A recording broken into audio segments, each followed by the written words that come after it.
Looks like we're gonna do a dance.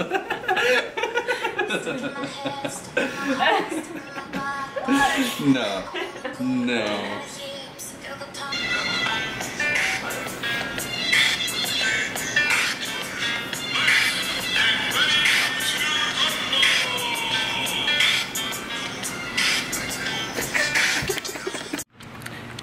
What's up, YouTube, Instagram, everyone that follows me. This is Alexander Fong, IFBB Pro. Most of you guys know me as @AlFitness on Instagram. I'm here with Zoe, and we wanted to, or at least I wanted to do a kind of Q&A, and this was based off a couple weeks ago where I did a live feed on my Instagram. And I just wanted to know some basic questions that most people have, you know, just because most people have the same questions, you know, so doing like a live feed, you know, it helps a lot of people, but I figured making a video would be even better, so here we go. Alright, you ready? I'm ready. It's hot. Okay, so one of the questions was, how would you carb load for a show? Okay, carb loading for a show. So usually it's kind of based on how I look during that time. Like say, you know, I make weight already and I have a little bit of weight to kind of, before weigh-ins, to kind of grow, or kind of carb load. Then I would usually just do like white rice or whatever kind of carb that I'm used to already in my diet. But before pre-contest, like right before I go on stage, you always want to have some type of sugar that's gonna spike your insulin, and that will go to your muscle real quick, especially if you know, are super depleted. So that's kind of how I carb up for a show. Like I think last time for New York you used Pop-Tarts. Yeah, I used the Pop-Tart. You've used, what else have you used in the past? White rice, I know you used in Miami, right? Yeah, no, Miami was just cream of rice. Cream of rice, yeah. I didn't have really anything, but he did give me a burger. He did give you a burger, yeah, and then you carved up in Sac with Snickers, right? Yes. Snickers bar. There's just a bunch of different ways. Yeah, so there's different ways, and I think more than anything you just have to pay attention on what carbs don't react well with your body. Yeah. So you don't feel bloated, so you don't feel like you're not digesting right or whatever, you know. Just pay attention to that kind of stuff. Yeah. And the amount of carbs that things have. Like you don't want to eat something that has a ton of carbs if you don't need that much. Yeah, yeah. You don't want to over carb. It's like then you'll be bloated, then you'll, you know, hold on to water. Yeah. So you really have to time it out perfectly, and that's why, you know, I say to most people, do your first show, because really that first show is all experience. You know, you can't really, you're not gonna get it perfect every single show. Trust me. Like. Yeah. It's more about learning what works the absolute best for your body. I'm on like my 9th show now. If I do a show next year, that will be my 9th show. Yeah. And it's been different every time too. Yeah, it's different every single time, you know. Even when I was coaching myself, you know, before Ariel. So, which is my coach. Obviously, you guys follow him as well. @_cuts with a Z _. So I'll put it down at the link. But second question. What are your thoughts on pro hormones for teens? Alright, pro hormones for teens. You know, I think I get a lot of these questions, honestly, and that's why I really wanted to answer them onto a video.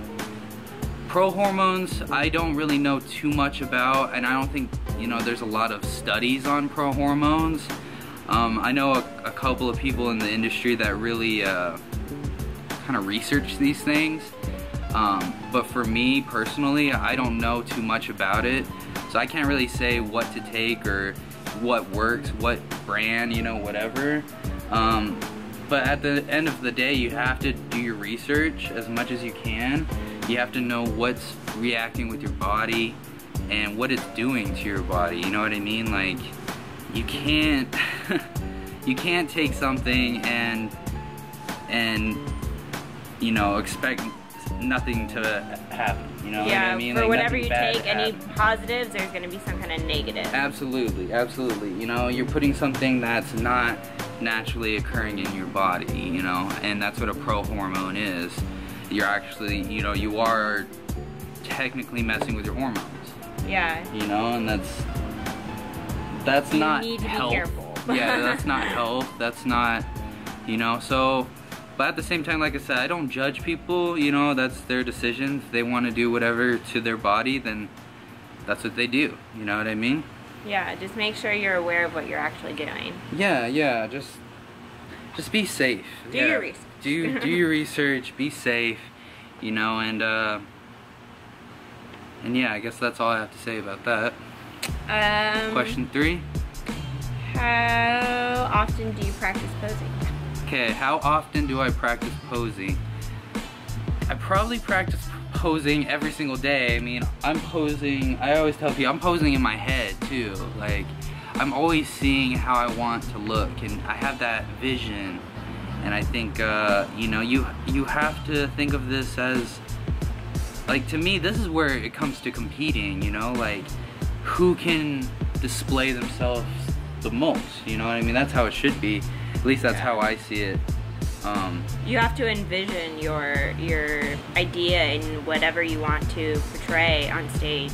And so I look at this as like my lifestyle, and that's just, posing is just part of my lifestyle, because that's what I do. I'm a bodybuilder. Like, I really love this sport, and I think I love it to the roots. It's not about fame. It's not about, like, you know, being huge on Instagram. It's just like anything like that. It's not about that. You know what I mean? Like, for me, it's just about the basics.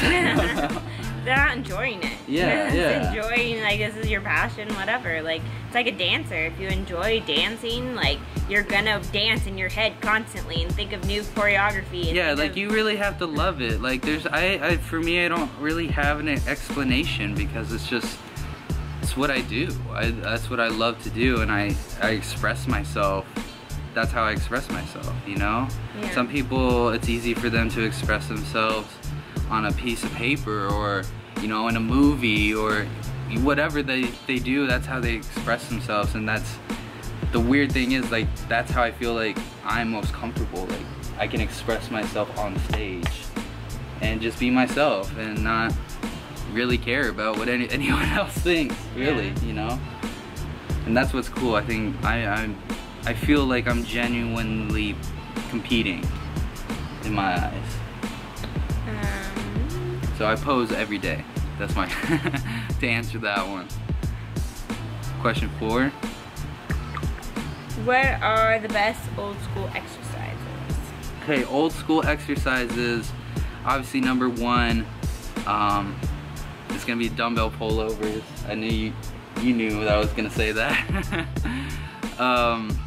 It's all about the expansion of the rib cage, and you know, thinking about posture. You know, the more you stand up straight, right, squeezing your shoulder blades, having that good posture, you're setting yourself into that position to grow like that. You know what I mean? And it's not like you're sticking out your chest or like something like that. It really does work though. But like, really does work. I think what a lot of people don't realize is how important posture is in bodybuilding.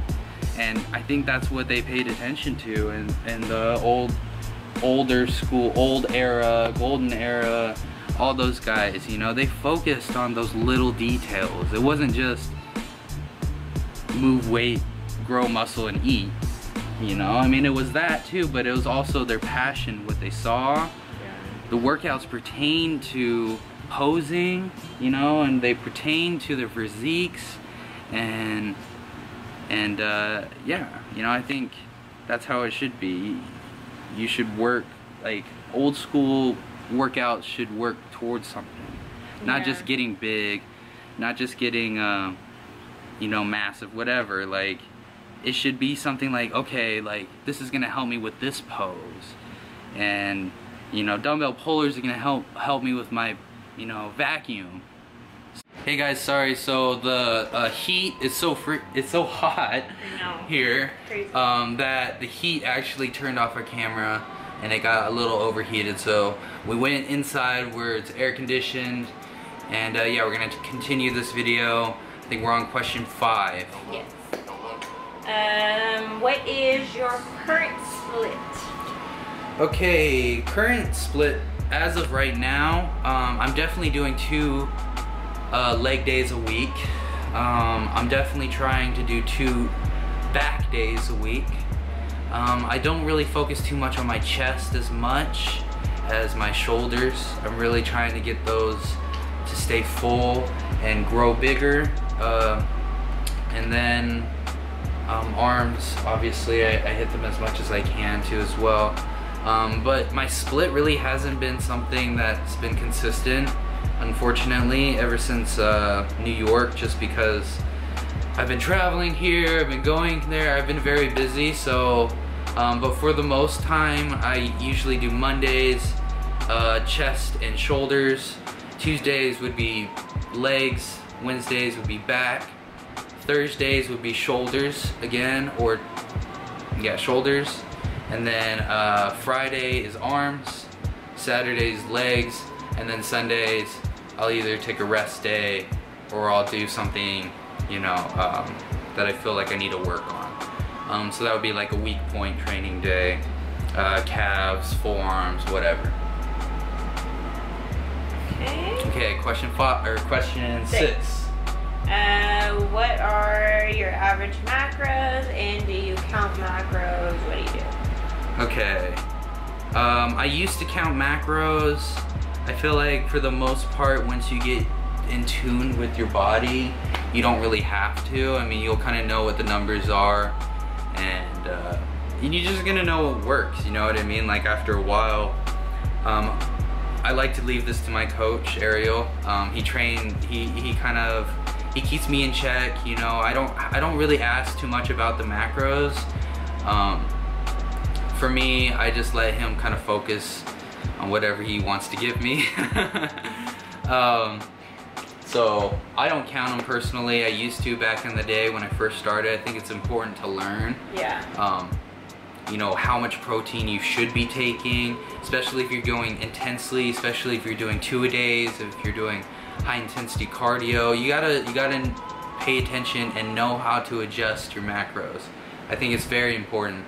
I'm just kind of at the point where I don't really want to with me, because it's just a lot of work. So I think more than anything, pay attention to how much protein you are taking. Try to make that consistent as possible each and every day, right? And then, you know, you either fluctuate your fats and your carbs, you know? Bring your fats higher, your carbs lower, or vice versa, bring up your carbs and lower your fats. Just kind of depends on where your metabolism's at. So that's kind of all I have to say about macros. If you guys ever have any questions, you guys know you can always hit me up through Instagram or through my email. I'll probably drop the email down below. I think it's very important, no matter what stage you're in your fitness levels, to know what macros are, regardless. Yeah, no, you definitely have to know. You have to, like, look them up, watch YouTube videos, whatever you need to do, but, like, learn what they are and why you need to know what they are. Yeah, it's important to know what they do and their functions, and because you don't want to be in a situation and your body freak out on you and not know what to do. You know what I'm saying? Yeah. Like, if someone who doesn't know what carbs are or how it functions in your body, you could be super depleted and not know. That's what you need. Yeah, exactly. You're gonna know exactly, like, me and her both know exactly what it's supposed to feel like. You know what I mean? When you're super low carb, you're depleted, you're doing, you know, hour-plus cardio a day, you have to know exactly what you need. Yeah, each one will make you feel different when you don't have enough of it. Like, whether it's in your cloudiness and your mind, or it's like the way your body is feeling, those each have to do something with either fats or carbs. you're not having enough or whatever. Yeah. Carb cycling, what is it and have you done it? Yes, carb cycling. So basically what carb cycling, alright, so what carb cycling is, basically is we're fluctuating carbs up or down. How I used to do it was based off my weak points, so I would think, okay, I want to grow my shoulders, so on shoulder day I'm going to do a little bit higher carbs and lower my fats, and then on my chest days, or whatever days that I didn't want to work on as much or bring up as much, I would do lower carbs, higher fats. But some days you gotta pick and choose, some days I was on lower carbs doing legs, and most of the time I like to stay on higher carbs doing legs, but you kind of just have to do what you gotta do, you know what I'm saying? So carb cycling has worked very well for me. I do recommend it for you guys. That's one thing that I do with a lot of my clients. I think it works very well. It's very easy to follow, as long as you have consistency in your diet, and really focusing on paying attention to your body. Right, next question. Who are your biggest inspirations? Alright, so some of my biggest inspirations, I have a lot, obviously I think my dad is a very big inspiration to me. I've always wanted to help, people just like my dad. He's a firefighter in Reno, Nevada, and he's actually about to retire. So he put in, 25 years of work into, saving people's lives and affecting people's lives, and I always wanted to be someone in the industry, or in my city, or wherever I was, that was affecting people in a positive way, or helping people, you know what I mean? When I started personal training, I had that deep down, like I really wanted to help people. And if you truly stick to that, I think that's the people that you're gonna surround yourself with, is people that want to help you. You know what I mean? Like, another person I look up to is Artemis, because he inspires me to be my own person, and he's helped me out with so much as far as my business, and I definitely look up to him.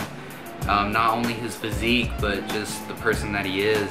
He's a very genuine person, and I truly feel like that's what I want to be more than anything. I don't want to be fake. I don't want to lie to people. I just want to be myself, and Artemis has kind of led me to the point of where I am and what I truly want in life. It's not a contract. It's not a,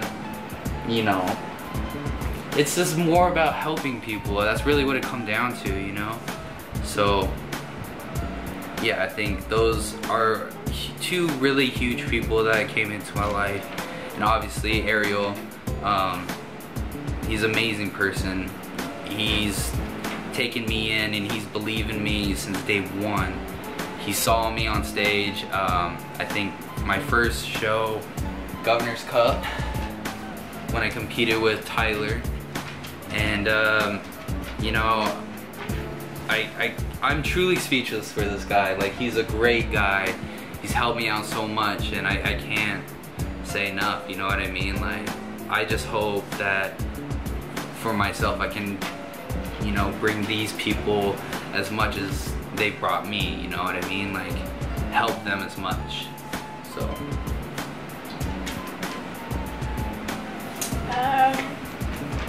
whew, that's a lot. I get like,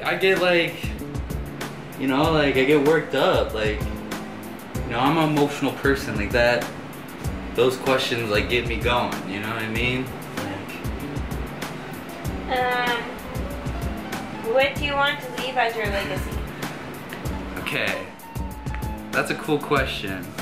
But I think it stems back to the basics, man. I mean, what I've truly wanted is just to affect people's lives, and motivate people and inspire people and just be like a positive light and a positive energy to those people, you know. Like, I've found in very recent time of my life that I think it's very important to take the positives and roll with the positives. Don't think about negatives in your life. Don't go back. I mean, it's really not worth it. Like, I don't know. Like, I guess for my legacy, I just want to be known as someone that cared for people, that provided for people, and just, you know, ultimately a good person. I think that's what it comes down to.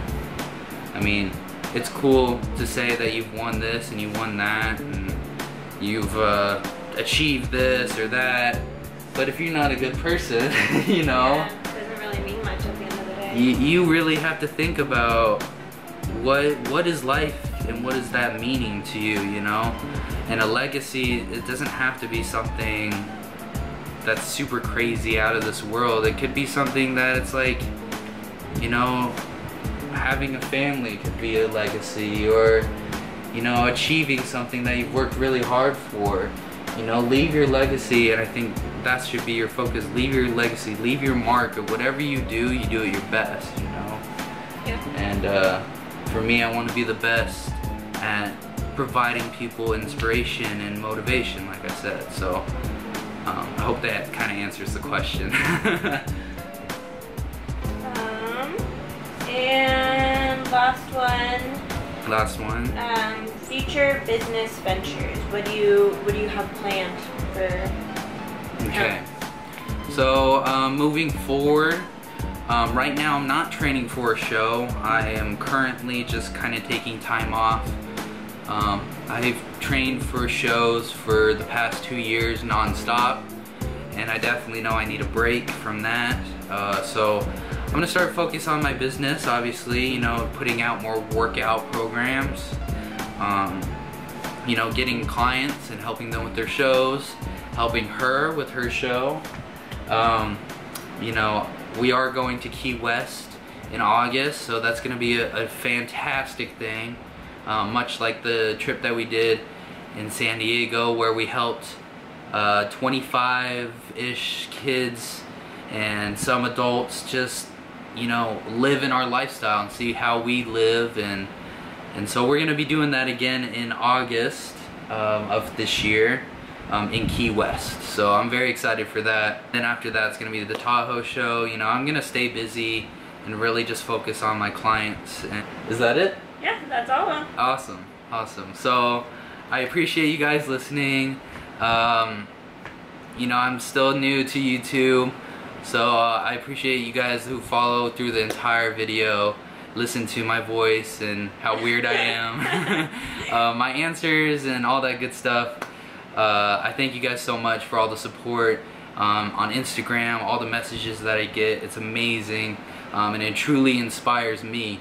So I thank you guys and everything that you guys do for me as well. You know, if you need anything, hit me up. Follow, like, subscribe, all that good stuff. You guys take it easy.